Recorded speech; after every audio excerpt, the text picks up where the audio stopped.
At 12:01 in the morning Eastern Time on a Wednesday in the middle of August, a 50% tariff wall is scheduled to rise over the northern border of the United States, not on one product, not on one industry, on roughly $20 billion worth of Canadian goods, spread across 554 separate tariff lines.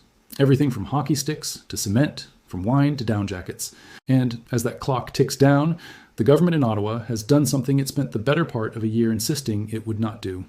It has started making concessions before the deal is even signed. This is the story of a deadline, a prime minister who promised he would never accept a bad deal, and a negotiating room in Washington where, according to people close to the talks, Canada may have just blinked first. To understand why this moment matters, you have to go back a few weeks. On July the 20th, 2026, President Donald Trump signed 3 separate proclamations under Section 338 of the Tariff Act of 1930, a law that had never actually been used this way before. According to a fact sheet published by the White House, each proclamation imposed an additional 50% tariff on a different category of Canadian imports. The stated justification was what the administration called Canada's discriminatory treatment of American products, specifically provincial bans on U.S. alcohol, Canada's supply-managed dairy system, and quotas that limit certain U.S. vehicle imports. The White House fact sheet noted that Canadian imports of U.S. motor vehicles had fallen by roughly 22%, or $5.6 billion, in the year leading up to the announcement, and that Canadian imports of U.S. alcoholic beverages had collapsed by about 81%, or $582 million, over a similar period. In the administration's telling, Ottawa built those walls. Washington was simply knocking on the door. But here's the detail that made this round of tariffs different from almost everything that came before it in this trade fight. According to reporting from the Canadian press, unlike most of Trump's other tariffs on Canada, these new Section 338 duties carry no exemption for goods that are compliant with the Canada-U.S. Mexico Agreement, the trade deal known as CUSMA, negotiated during Trump's first term to replace NAFTA. That's the detail that turned a familiar standoff into something with real teeth. For years, CUSMA compliance had functioned as a kind of shield. If your product qualified under the rules of that agreement, you were largely protected from the worst of the tariff escalation. This time, there is no shield. This time, hockey sticks made in New Brunswick, cement poured in Ontario, wine bottled in the Okanagan Valley, CUSMA compliant or not, are all exposed, so the clock started ticking. And in Ottawa, the government of Prime Minister Mark Carney began scrambling to stop it. If you want to understand how high the stakes are for Ottawa specifically, you need to look at what's already happened once before. Back in August of 2025, almost exactly a year before this current deadline, Carney made a move that still shapes how this negotiation is read today.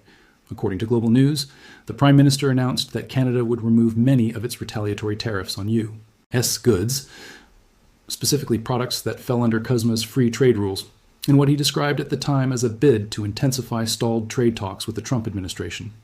Canadian counter-tariffs on U.S. autos, steel, and aluminum stayed in place, but a significant chunk of the retaliatory wall came down. At the time, some analysts framed it as a smart, tactical move to keep negotiations productive ahead of CUSMA's scheduled renegotiation. Others called it a blunder, a sign that Ottawa would eventually fold every time Washington applied pressure. That argument from a year ago is exactly the argument playing out again right now, in real time, with much higher numbers attached. Because as this new August 19th deadline approached, Ottawa didn't just talk tough, it went back to the table with more. According to reporting published by Vision Times and sourced to Global News, the Canadian government has been preparing a package of further concessions to meet a series of U.S. trade demands, including lifting restrictions that had effectively removed American alcohol from store shelves in several provinces, in exchange for tariff relief on sectors like automobiles and forest products. That same reporting noted that Conservative leader Pierre Poilievre wrote directly to Carney, arguing that Ottawa had already made repeated concessions to the United States over the past year: the cancellation of Canada's digital services tax, the removal of retaliatory tariffs on most U.S. goods, and a revenue-sharing arrangement tied to the Gordie Howe International Bridge. Poilievre's message to the Prime Minister, according to that reporting, was blunt. He urged Carney not to make further concessions, telling him to, in his words, show some backbone. Carney's answer to that criticism has been consistent, even if the actions underneath it look less consistent by the week. According to Bloomberg, Carney has repeated one line throughout this entire saga, going back to a meeting with Canada's provincial premiers roughly a year ago: Canada will not accept a bad deal. That promise, Bloomberg reported, is being tested now more than at any point since he made it. And the testing has gotten specific. Reporting from Tech Times, drawing on details of the negotiating package, described Ottawa's offer on the table less than 2 weeks before the deadline as including dairy quota reallocation, the removal of retaliatory auto tariffs, and an end to provincial bans on American alcohol. That's a significant basket of concessions to put forward before a deal is finalized, and it's exactly the sequencing that has drawn criticism at home. Poilievre, speaking at a news conference in St. John's, according to that same reporting, said he didn't understand the strategy of making concessions before even getting fully to the negotiating table, arguing that Carney isn't holding out for a better deal. Carney's response, when asked about that criticism, was that whatever adjective people wanted to use, his government was standing up for Canadian workers and Canadian businesses. But there's a structural problem sitting underneath Ottawa's offer, and it's one that no amount of federal will can simply overwrite. Liquor policy in Canada is constitutionally a provincial matter.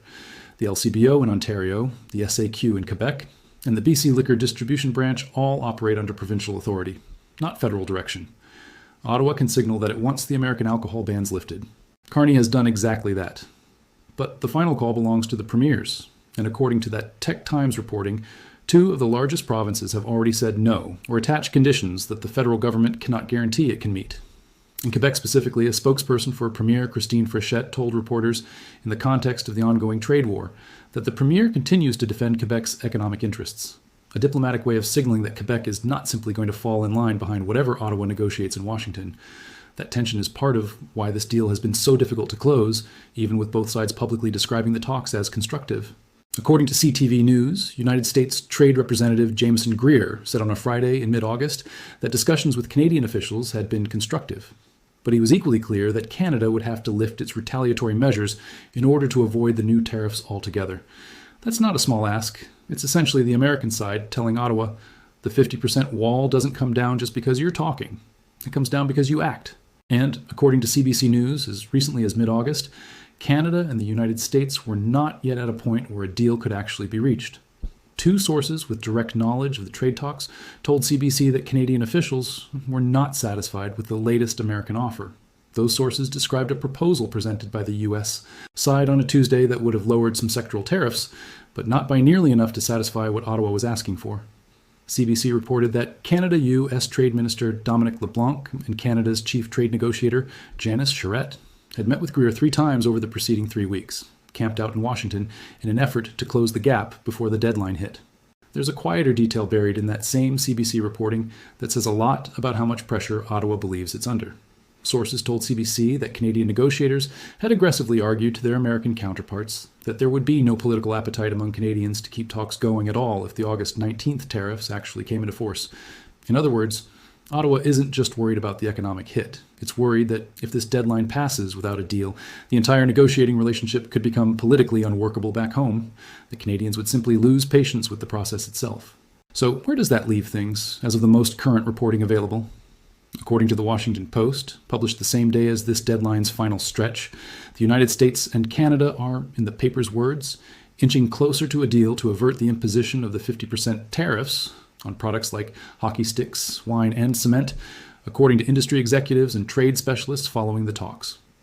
But the Post was careful to note that details remain fluid, and that recent talks were contentious ahead of the early Wednesday deadline. The emerging shape of a possible accord, according to people familiar with the deliberations who spoke to the Post on condition of anonymity because the discussions are confidential, could pair Canadian tariff concessions with commitments from Ottawa on energy, defense, and critical minerals in exchange for the United States agreeing to shelve Trump's new Section 338 tariffs and relax some of the existing levies on steel and aluminum. If an agreement is reached, the Post reported, it's expected to provide momentum for the broader ongoing renegotiation of the North American trade agreement originally struck during Trump's first term. That's the state of play. Not a signed deal, not a collapse. A negotiation balanced on a knife's edge, with Ottawa's fingerprints all over the concessions being floated, and Washington still holding the bigger stick. It's worth pausing here to size up exactly what's riding on this for the Canadian economy, because the numbers involved are not abstract. According to Bloomberg, a study from the Canadian American Business Council warned that a full breakdown of the U.S.-Canada trade relationship, the scenario where no deal is reached and the tariffs simply stay in place indefinitely, could cost as many as 102,000 Canadian jobs, That's the kind of number that turns a trade dispute into a domestic political crisis.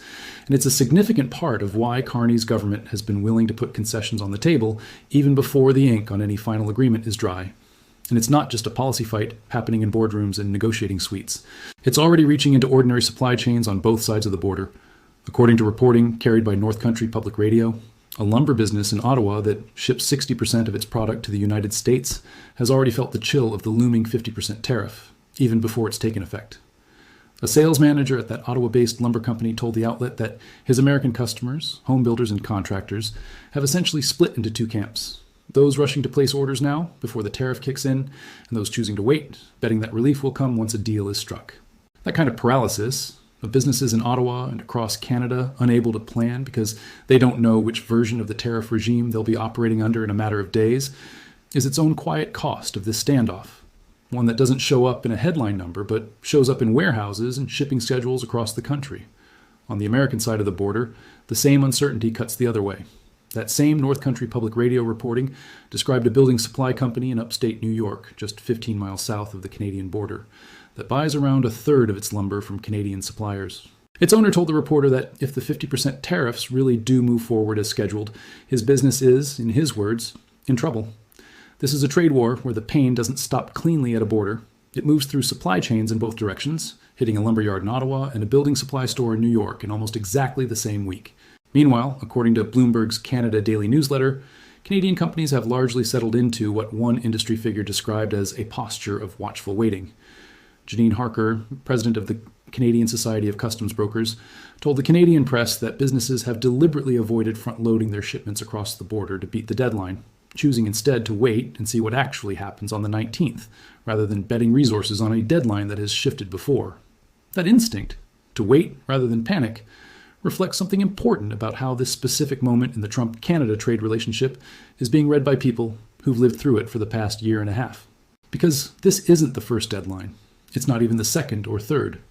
To put the current moment in context, it helps to look back at the broader arc of this trade fight, because the pattern of threats, delays, and partial retreats has repeated itself more than once. Back in July of 2025, more than a year before this current deadline, Trump told Canadian Prime Minister Mark Carney in a letter released on social media that the United States would impose a 35% tariff on Canadian imports starting August 1st of that year, with the rate set to climb further if Canada retaliated. That threat, like so many that followed it, produced exactly the kind of high-stakes standoff that's become familiar over the past 18 months of this relationship.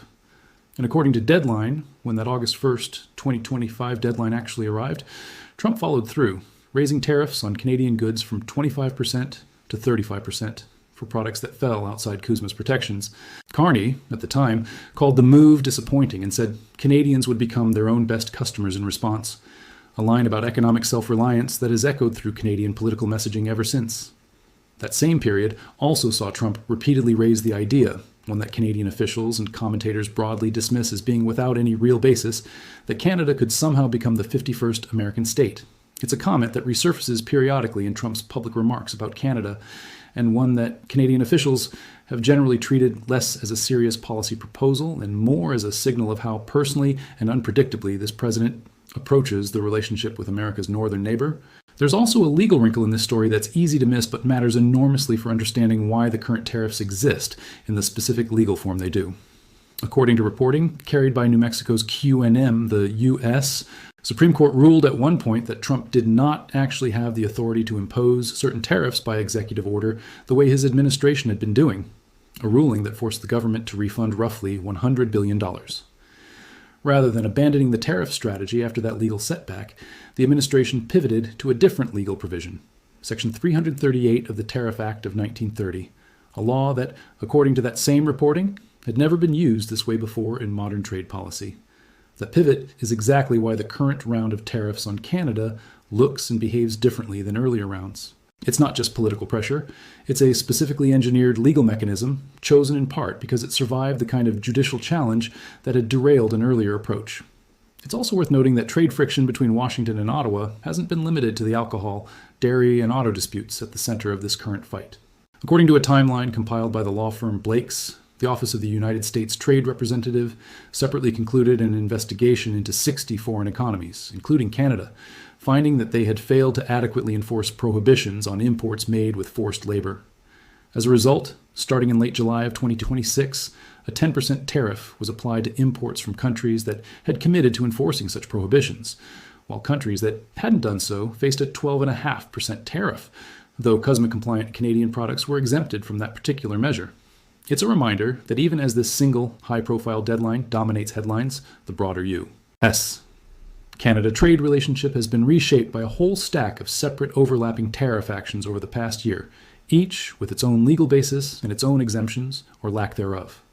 Underneath all of this sits a broader economic relationship that both governments keep returning to, because the numbers explain why neither side wants this to spiral into a full breakdown. According to the White House's own fact sheet, the United States recorded a $46.4 billion goods trade deficit with Canada in 2025, a figure that was actually down 25% from the year before, as U.S. imports from Canada fell by roughly 7% amid the tariff turmoil. From Ottawa's side, a report titled State of Trade 2026 found that Canada's goods trade with the United States declined in 2025 due to tariffs and policy uncertainty, even as Canada's exports to markets outside the U.S., driven particularly by gold and energy commodities, increased. That's a Canadian economy visibly, deliberately trying to diversify away from its historical reliance on the American market, even while its government negotiates furiously to preserve as much access to that market as it still can. So why would Ottawa, in that context, choose to put concessions on the table now, ahead of a final signed agreement, rather than holding the line and waiting for Washington to move first? Part of the answer sits in a comment from Goldie Hyder, CEO of the Business Council of Canada, reported by Transport Topics. Hyder, whose organization has been pushing Carney to reach a deal with Trump, pointed to the difficulty of governing a federation where provinces like Ontario and Quebec each have their own red lines, their own political incentives, and their own constitutional authority over pieces of the puzzle Ottawa is trying to assemble. Reaching any deal that resolves the alcohol bans, according to that reporting, requires a pact that's palatable to policymakers of different political stripes across the country, a genuinely difficult balancing act for any prime minister, let alone one negotiating against an externally imposed deadline. There's also a simple, older piece of economic logic behind Ottawa's willingness to make concessions preemptively, one that traces back to that first round of retaliatory tariff removal in 2025. According to analysis published by the Conversation, the removal of Canadian retaliatory tariffs, even though the data doesn't explicitly prove a direct causal link, generally coincided with downward pressure on inflation and a boost to Canadian consumer purchasing power, since lower prices on imported goods tend to leave consumers with more spending capacity. Whether or not that was the deciding factor in Carney's calculations this time around, it's a pattern regional economists and trade watchers have pointed to as a plausible reason why a government facing domestic inflation pressure might choose the path of unilateral de-escalation rather than a prolonged standoff. Layer on top of all of that a set of grievances that have nothing directly to do with dairy quotas or alcohol shelves, and you start to see just how personal and unpredictable this relationship has become at the presidential level. According to Deadline's reporting from the earlier stretch of this trade fight, Trump criticized Canada on his social media platform for announcing that it would recognize Palestinian statehood, writing that the move would make it, in his words, very hard for us to make a trade deal with them. That's not a tariff dispute over cheese quotas. That's foreign policy disagreement bleeding directly into trade negotiations. A reminder that this entire relationship, as much as it gets discussed in the language of tariff percentages and CUSMA compliance, is also being shaped by the president's broader moods and grievances toward Ottawa on any given week. Which brings the story back to where it started, to the ticking clock, and to the very specific window the world is watching right now. As of the most recent reporting available, the deadline is set for 12:01 in the morning Eastern Time on Wednesday, August 19th, 2026. Without an agreement in place by that moment, the Section 338 tariffs signed by Trump on July the 20th take full effect. An additional 50% duty on approximately $20 billion of Canadian goods, spanning 554 separate tariff lines, with no CUSMA exemption to soften the blow. And Ottawa's position heading into that final stretch is genuinely a mixed picture, which is exactly why this story doesn't have a clean, tidy resolution yet. On one hand, Canadian officials, according to CBC's most recent reporting, were still not satisfied with the American offer on the table as of the middle of August, and negotiators were meeting daily at various levels precisely because a deal was not yet within reach. On the other hand, according to the Washington Post reporting from the same day, the two sides appear to be inching closer, with a framework taking shape that would trade Canadian concessions on energy, defense, and critical minerals for American flexibility on the Section 338 tariffs and on steel and aluminum duties. And running underneath both of those threads is the political reality documented by Vision Times and Tech Times, that Ottawa has already put a substantial concession package forward on dairy, on autos, on provincial alcohol bans, well before any final signature, drawing direct criticism at home from an opposition leader who says Canada is negotiating away leverage before it's even secured a deal. Whether that amounts to Canada blinking first or simply reflects the hard math of a country that does roughly 3/4 of its trade with a single neighbor depends a great deal on which side of Ottawa's political divide you're standing on. Poilievre's camp reads it as a pattern of premature surrender, stretching back through the digital services tax cancellation, last year's retaliatory tariff removal, and the Gordie Howe Bridge revenue arrangement, straight through to this latest basket of dairy, auto, and alcohol concessions. Carney's camp reads the exact same set of moves as calculated, disciplined statecraft, protecting Canadian jobs and Canadian consumers from a trade war that Ottawa never wanted and cannot fully control the terms of, given the size and leverage of the country on the other side of the border. What can be said with confidence, based on everything verified in the reporting so far, is this: the deadline is real. It is days away. As of this recording, the tariffs it threatens are larger and less exempted than almost anything that's come before them in this specific dispute. And Ottawa has, by its own government's actions and its own opposition's accusations, moved further and faster toward concessions than it has at almost any earlier point in this 18-month trade fight. Whether that ends in a signed deal that averts the 50% wall, or in a last-minute collapse that sends Canadian lumber, wine, and cement into a 50% tariff regime starting Wednesday morning, is something that, as of this moment, even the negotiators inside the room aren't fully certain of. Consider, too, what happens to ordinary economic planning in a country when a deadline like this looms without resolution. Businesses in Ottawa, in Toronto, in Vancouver, and in smaller manufacturing towns across the country have spent the past several weeks unable to sign long-term supply contracts, unable to commit to hiring plans, and unable to price out next quarter's shipments with any real confidence because nobody, not the businesses themselves, and by CBC's own reporting, not always the negotiators either, knows for certain what the tariff landscape will look like by the time Wednesday morning arrives. That kind of prolonged uncertainty has its own economic cost, separate from whatever the final tariff rate ends up being. Economists who study trade disruption often note that uncertainty itself acts like a tax, discouraging investment and hiring even before a single additional tariff dollar is actually collected.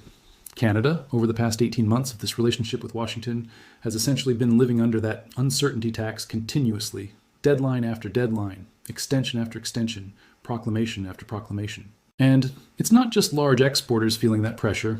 Small and mid-sized firms, the kind that don't have in-house trade lawyers or Washington lobbyists, have had to make real-time decisions about inventory, staffing, and pricing based on nothing more than daily news updates out of Ottawa and Washington. That's part of why the language coming out of the Canadian Society of Customs Brokers has emphasized watchful waiting rather than aggressive repositioning. For a smaller firm, the cost of guessing wrong, either rushing shipments across the border only to see a deal announced days later, or holding back only to get caught by the 50% wall, can be severe enough to threaten the business itself. That's the quiet, less covered human cost sitting underneath every one of these percentage figures and proclamation dates, real payrolls, real inventory decisions, and real families in border communities on both sides, from upstate New York to eastern Ontario, waiting to find out which version of this trade relationship they'll be operating inside of by the end of the week. Before wrapping up, it's worth being transparent about exactly where this account comes from and where the honest uncertainty still lies. The verified reporting behind this script draws on the Canadian Press, the Washington Post, CBC News, CTV News, Bloomberg, Tech Times, Vision Times, citing Global News, Transport Topics, The Conversation, North Country Public Radio, Deadline, the law firm Blake's published tariff timeline, and the White House's own published fact sheet on the Section 338 proclamations, where sources described ongoing negotiations, official statements from named figures like Jameson Greer, Dominic LeBlanc, and Mark Carney were separated clearly from anonymous or background reporting attributed to people familiar with confidential talks. The precise final shape of any agreement, what exactly Ottawa gives up, what exactly Washington relaxes, and whether a deal is reached before the Wednesday deadline at all, remains unconfirmed and contested as of this recording, and should be treated as fluid rather than settled until an official announcement is made by either government. There's another layer to this story that deserves attention, because it explains why the provincial resistance out of Ontario and Quebec isn't just political theater. It's rooted in genuine constitutional authority that Ottawa cannot simply override, no matter how badly the federal government wants a deal closed before Wednesday. Canada's system of provincial liquor boards dates back generations, and each board operates under its own provincial legislation, answerable to its own provincial legislature, not to the Prime Minister's office. When Carney signals to Washington that Ottawa is prepared to lift the bans on American alcohol, he is making a promise about something he does not unilaterally control. That gap between what a Prime Minister can offer at a negotiating table in Washington and what he can actually deliver back home in Toronto, Quebec City, or Victoria has become one of the defining tensions of this entire deal. It's the kind of federalism problem that rarely makes it into the headline percentage figures. But according to the reporting from Transport Topics and Tech Times, it may end up being the single hardest technical obstacle standing between the current framework and a final signature. It also helps to understand who exactly has been sitting across the table from Canada's negotiators, because that shapes how this dispute has been framed publicly on the American side. Jameson Greer, the United States Trade Representative, has been the consistent voice articulating Washington's conditions throughout this stretch of talks. According to CTV News, Greer's message has remained fairly steady. The tariffs exist because of specific named Canadian policies, the provincial alcohol bans, the dairy quota system, and the vehicle import quotas. And relief depends on Canada visibly rolling those specific policies back, not simply offering goodwill or partial gestures. That's a negotiating posture built around concrete, checkable conditions, rather than vague diplomatic language. And it's part of why Ottawa's team, led by Dominic LeBlanc and Janice Charette, has had to keep returning to Washington again and again, according to CBC's reporting, refining specific line items rather than negotiating broad principles. It's also worth remembering how this specific standoff fits into the broader pattern of Trump's approach to trade deadlines generally, not just with Canada. Deadlines under this administration have, on multiple occasions, across different trading partners, shifted, been extended, or been enforced immediately depending on the political and economic circumstances at the moment they arrive. According to the Blake's Law Firm timeline, earlier tariff deadlines tied to Canadian softwood lumber, upholstered furniture, and kitchen cabinets and vanities were extended more than once before ultimately taking a different shape than originally announced. That history is part of why Canadian businesses, according to the Canadian Society of Customs Brokers, have adopted the watchful waiting posture described earlier, rather than assuming the August 19th date is immovable. They've watched this administration move deadlines before, and many are betting, cautiously, that either an extension or a last-minute agreement is more likely than an abrupt, unmitigated 50% tariff hitting the border at 1 minute past midnight. That said, this particular deadline carries a different character than some of the earlier ones, precisely because of the legal mechanism behind it. Section 338 proclamations, unlike some of the executive actions the Supreme Court struck down, were specifically chosen, according to the Q&M reporting, because they represent a different and previously untested legal pathway, one the administration believes is more insulated from the kind of judicial challenge that forced the earlier billion-dollar refund. That legal durability is exactly what makes Ottawa's negotiators treat this deadline with more urgency than some of the earlier ones on the timeline. If this round of tariffs takes effect, there isn't an obvious, fast legal route to unwind it the way there was, with the tariffs the Supreme Court eventually invalidated. That reality alone helps explain why Canada has been willing to move further and faster on concessions this time than in some previous rounds of this ongoing dispute. There's a broader continental dimension to this story too, one that's easy to lose sight of when the focus narrows to just Washington and Ottawa. Any agreement reached in these final days would not exist in isolation. According to the Washington Post's reporting, it's expected to feed directly into the broader, ongoing renegotiation of the North American Trade Agreement that replaced NAFTA during Trump's first term. That renegotiation involves Mexico as well as Canada, and the terms Ottawa accepts or refuses in this specific standoff over alcohol, dairy, and autos will likely shape the leverage and precedent both countries carry into that larger three-way negotiation later in the year. In that sense, this isn't just a bilateral squabble over hockey sticks and cement. It's a preview of how flexible or how rigid each side is willing to be heading into a much bigger and more consequential renegotiation of the entire continental trading system. So here's the honest question this story leaves open, and it's one worth sitting with. Has Ottawa's willingness to offer concessions before the deal is finalized been a sign of pragmatic, mature statecraft in an unbalanced relationship? Or has it quietly taught Washington that pressure, applied consistently enough, always works on Canada eventually? Where do you come down on that, watching this deadline count down in real time? Thanks for watching, and we'll be back with more as this story develops.